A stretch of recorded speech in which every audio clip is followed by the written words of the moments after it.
যারা মাকে ভালোবাসো এই কথাগুলো একবার শুনুন। অসংখ্য কষ্ট যন্ত্রণা পেয়েও মেয়েরা মায়ের টানে একটা ভালোবাসা, একটা সম্পর্ক, একটা সংসার টিকিয়ে রাখতে চায়।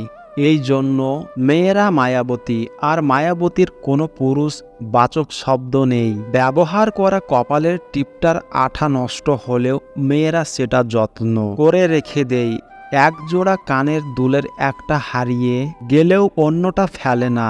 পুরাতন শাড়িটা, ভাঙা চুড়িটা, নষ্ট হয়ে যাওয়া মোবাইলটা কাজে লাগবে না জেনেও তুলে রাখে সব কিছুর কারণ হলো মায়া।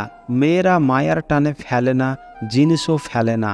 দুনিয়ার সব কিছু বদলাতে পারে, কিন্তু মায়ের ভালোবাসা কখনো বদলাবার নয়। মায়ের কোল যে কত বড় জিনিস তা একজন যোগ্য সন্তান ছাড়া আর কেউ জানে না। শত চিন্তা আপনার মাথায় একবার মায়ের কোলে মাথা রাখেন, দেখবেন সব চিন্তা দূর হয়ে যাবে। দুনিয়ার যেখানেই যান না কেন, মায়ের কোলে যে শান্তি তা কোথাও খুঁজে পাবেন না। সকাল দুপুর রাত্রিবেলা পাইছি সবার অবহেলা, সকল দুঃখ যেতাম ভুলে। মায়ের কোলে মাথা তুলে মা যে আমার শ্রেষ্ঠ বন্ধু, মায়ের কোলে সুখের সিন্ধু। প্রথম স্পর্শ মা, প্রথম পাওয়া মা, প্রথম শব্দ মা, প্রথম দেখা মা, আমার স্বর্গ তুমি মা। আমি বোকা হতে পারি, অনেক খারাপ ছাত্র হতে পারি, দেখতে অনেক কালো হতে পারি, কিন্তু আমার মায়ের কাছে আমি শ্রেষ্ঠ সন্তান। পৃথিবীর সবচেয়ে সুখ কি জান? মা বাবার আদর। সবচেয়ে কষ্ট কি জান?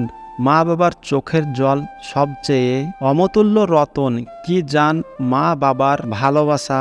ভালোবাসো তাকে যার কারণে পৃথিবী দেখেছো। ভালোবাসা তাকে যে তোমাকে 10 মাস 10 দিন গর্ভে রেখেছে। ভালোবাসো তাকে যার পা এর নিচে তোমার স্বর্গ আছে। তিনি হলেন মা। মা গো মা, আমি এলাম তোমার কোলে, তোমার ছায়ায়, তোমার মায়ায় মানুষ হব বলে। পৃথিবীটা অনেক কঠিন, সবাই সবাইকে ছেড়ে যায়, সবাই সবাইকে ভুলে যায়, শুধু একজন ছেড়ে যায় না, ভুলেও যায় না, আর সারা জীবন থাকবে। সে মানুষ হচ্ছে আমার মা।